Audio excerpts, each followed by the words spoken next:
चाहता हूँ।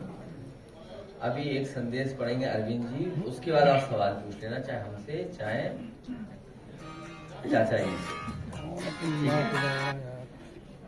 मैं अपने पत्रकार साथियों का बहुत बहुत धन्यवाद देता हूँ, साथ ही साथ मजदूर सभा के हमारे जितने भी पदाधिकारी हैं जो यहाँ पर मौजूद हैं, इनके सभी पदाधिकारी पूरे प्रदेश और जहाँ भी इनका संगठन है सभी पदाधिकारी आए हैं।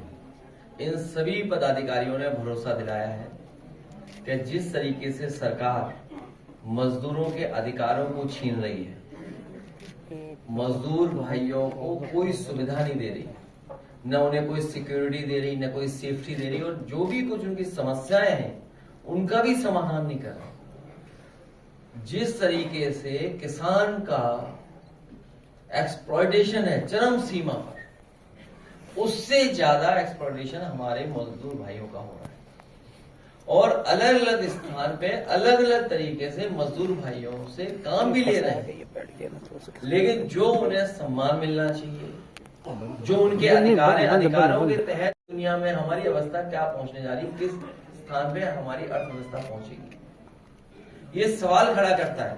इसलिए मैं मजदूर भाइयों की समस्याओं का जो आज इन्होंने एक पॉलिटिकल चार्ट बनाया है, पॉलिटिकल कैलेंडर बनाया है, उसके तहत हमारे मजदूर सभा के लोग काम करेंगे। और भविष्य में जो समाजवादी पार्टी की लड़ाई है उसमें मजदूर भाइयों का और खासकर समाजवादी मजदूर संगठन का बहुत बड़ा योगदान होने जा रहा है। इनका नाम भी बड़ा आसान है, SMS, समाजवादी मजदूर सभा।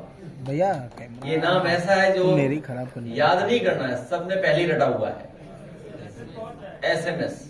ये SMS हर मजदूर की समस्या का SMS नहीं पड़े तो कहाँ पड़ेगा। ये हमारे SMS ताकत बनेगी, हमारी पार्टी के संगठन की मजबूती पहुंचाने काम करेंगे। दूसरे हमारे झांसी के किसान भाई आए, पहले भी आए थे, एक डेलीगेशन बना करके मैंने लीडर ऑपोजिशन जो अपर हाउस में उनके ने भारतीय जनता पार्टी को अयोध्या की धरती से हरा दिया था और पूरे देश में एक संदेश दिया था कि कम्युनल पॉलिटिक्स का अंत होगा, कम्युनल पॉलिटिक्स और आगे नहीं बढ़ सकती। झांसी के लोग, किसान भाइयों से भी कहूंगा, इन भारतीय जनता पार्टी को सबक सिखाएं, पूरे बुंदेलखंड के लोग सबक सिखाएं, क्योंकि वहां पर जा करके भारतीय जनता पार्टी ने झूठ बोला है। मिसाइल बनाएंगे, फाइटर पायलट, वो फाइटर एयरक्राफ्ट बनाएंगे। आज अगर गोला बारूद तो गोली बंदूक बन गई होती तो हमें बाहर से नहीं मंगाना पड़ता कुछ भी। हमारे बुंदेलखंड में मिसाइलें बन गई होती तो हमें रशिया से मिसाइल नहीं मंगानी पड़ती, दूसरे देशों की तरफ नहीं देखना पड़ता।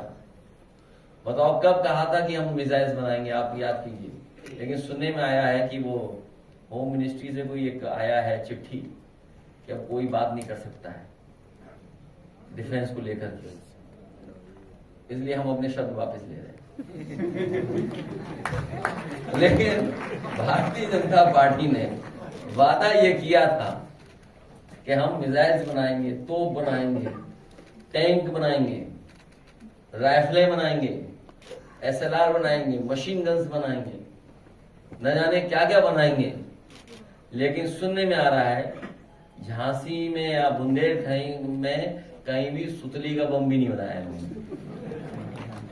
और जमीन मेरी किसानों की। इसलिए इन किसानों के साथ धोखा ना हो, इन किसानों के साथ बेईमानी ना हो। अपने किसान भाइयों को हम कहते हैं समाजवादी सरकार बनवाइए, मार्केट प्राइस से आपको मुआवजा दिलाने का काम करेंगे और सरकार के किसी कागज पे दस्तखत न करें, सरकार के किसी कागज पे दस्तखत न करें। आज जब मैं सुबह सुबह उठा, सुबह ही सुबह 6:15 के बाद एक खबर आई कि आगरा में अमन यादव का इनकाउंटर कर दिया गया। जैसे ही मैं उठा और कुछ देर बाद वो फ्लैश होना शुरू हो गई न्यूज, तो पता नहीं क्या मेरे मन में आया कि ये असली इनकाउंटर नहीं है, ये फेक इनकाउंटर है। तभी देखा मैंने कि आगरा से कार्यकर्ता का फोन आ रहा है। मैंने फोन उठा लिया तो जानकारी हुई कि सरकार के लोगों ने उसका गलत नाम चढ़वाया है। जो सरकार इनकाउंटर कर रही हो और उसका असली पूरा नाम न जानती हो तो बताओ फेक इनकाउंटर है कि नहीं? जो सरकार असली पूरा नाम भी नहीं जानती है, ये जाति विशेष खासकर हम सबको और खासकर समाजवादियों को, क्योंकि जैसा हमारे किसान भाई कह रहे थे उन्हें पीड़ा है, जिसको पीड़ा है, तकलीफ है, उसके साथ पीडीए है। पीडीए है उनके साथ। जाति विशेष को बदनाम करने के लिए इन्होंने नाम जानबूझ करके चलवाया।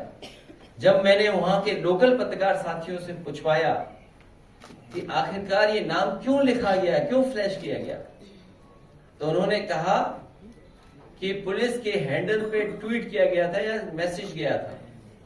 मैंने तत्काल उससे कहा कि उस मैसेज की स्क्रीनशॉट मांगिए, तो उसके बाद उसने स्वीकार किया प्रेस के लोगों कि उसे मौखिक बताया गया था। पुलिस के किसी बड़े अधिकारी ने उसे ब्रीफ किया था पत्रकारों को। इसलिए समाजवादी पार्टी की मांग है, जिसका असली नाम भी नहीं सरकार जानती है, पूरा नाम, ऐसे अधिकारी को तत्काल निलंबित करना चाहिए।